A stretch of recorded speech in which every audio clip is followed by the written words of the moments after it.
Hello everyone, I'm Jay with AV News. We're here at the 송도컨벤시아에서 for the 5th annual K-UAM Confex. I'm here joined for an interview with the Director of Development of the Business Region Fund, Kasper. Nice to meet you. Pleasure. Kasper, tell me a little bit about yourself and what role you work in, kind of what your organization or company does. Sure. So we are in a business region, which meaning that we are using public money to advance businesses in our area. Okay. So we would typically be working with 2 or 3 different subjects where we find advances would be based on what we're good at in our area, but also which can advance the kind of companies that we work with. Very interesting. You're one of the more unique, kind of a niche company that I've interviewed so far. People kind of directly working within the UAM sphere, part components or such like that, but you have a different kind of approach in what you're working with right now. Tell me about your keynote speaker as well. What are you speaking about at the conference? Yes. I had 2 main points at the conference. One was what is actually the state of UAM within our area, but based on the actual traits on the small island that we're living in. Okay, so very niche. Yes, it is, because many of the presentations are about in city areas. Right. But we don't have that much we don't have problems with congestion, but we do have problems that can be solved with UAM technology. Okay. But more related to rural areas and to the archipelagic area we are living in. Okay. Mm-hmm. Very interesting. What are your impressions? We're in Korea right now.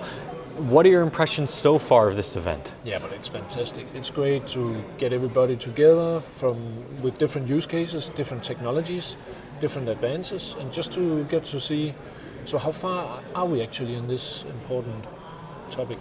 So what do you think so far? What are some strengths you see within Korean UAM companies, and perhaps how could they benefit your situation as well? Yes, I think first and foremost, Korean technologies are quite advanced and would suit many of the use cases that we have in the area. And therefore it's a good place to be. And then I think the impact made by actually connecting everybody across the globe who's working in this area is really important, that someone is doing that, and that is what Korea is doing, and that's really good. Oh, the amount of interviews I've done with the international audience, they see in the companies here, I mean, it's truly a global exhibition, bringing everyone together from various expertise, departments and such, moving UAM forward. Exactly. UAM market or industry as a whole, if you could speak about that, what do you think is needed from either UAM companies or the UAM industry or your specific case? I think first and foremost, let's keep going with the technologies, because the technologies are there. Yes. They are funded.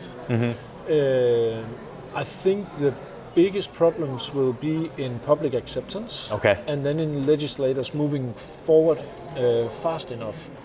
So that is our job, is to mediate and to show what can the new technologies do, and have legislators turn their attention to the area, at least in Denmark for sure. So that we can advance the technologies even more, because there are so many prospects that can solve public sector issues. And I love this, and I've seen it, I've worked at UAM exhibitions before, the technology is there. It's happening, it works, it's been simulated, it's going to start being tested. Now it's how do we get into the public view?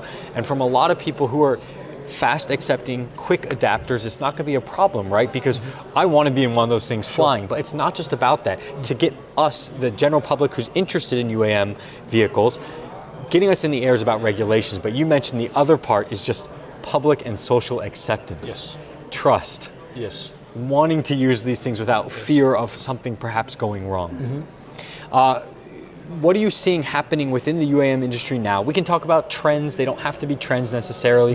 What do you see happening now, and how is that moving into the future? Maybe you could hit on what do you see happening next year, or perhaps 2 or 3 years down the road? Yeah, I think what's quite significant right now is that, okay, we had the first bubble, so to speak. We can see the first companies now buckling under the development pressure and not being really collected. So we are really over the hype top right now. Okay. And the industry is collecting itself and getting ready for the growth phase, because no matter how you put it, the need is there and the technology is there and the market is there. So it's more about when we actually succeed in connecting the dots. Sure. And just getting that push through the glass roof to make it an industry. So I think that's where we are right now. Okay. We're just a little bit over top. Just have to collect ourselves and then make the next push. Can I ask, I mean, working as a reporter here and from a more of the general public perspective, Yes. I didn't have a timeline before, but after doing some of these interviews, I've had projections that people think within 2 to 3 years, the general public could potentially be using these. Do you see that happening as well? Or do you see your area perhaps using it quicker, or maybe it takes a little more time to adapt? I think the general public is not within 2-3 years. Okay. But I think the first use cases are within the next 2-3 years. Okay. And either derived from what can you say, early mover demand from people who are more who are richer than others and who will need the same benefit as a helicopter is giving today. But the point is that with UAM, as contrary to the helicopter, we can get a completely different price level. So it would be more possible to pay for trips. So our predictions will be that in the future, within maybe 5, 6, 7, 8 years, at least on the piloted side, we will have taxi services servicing our archipelago. With people who missed the last ferry and still want to go home for their children's birthday. So there will be use cases for that, for the taxi, but also for public sector service in the medical industry. And that could be, for instance, when we have elderly care at the small islands in our archipelago. They normally have to take a ferry out and then wait the whole day, make the service, wait a whole day, take the ferry back.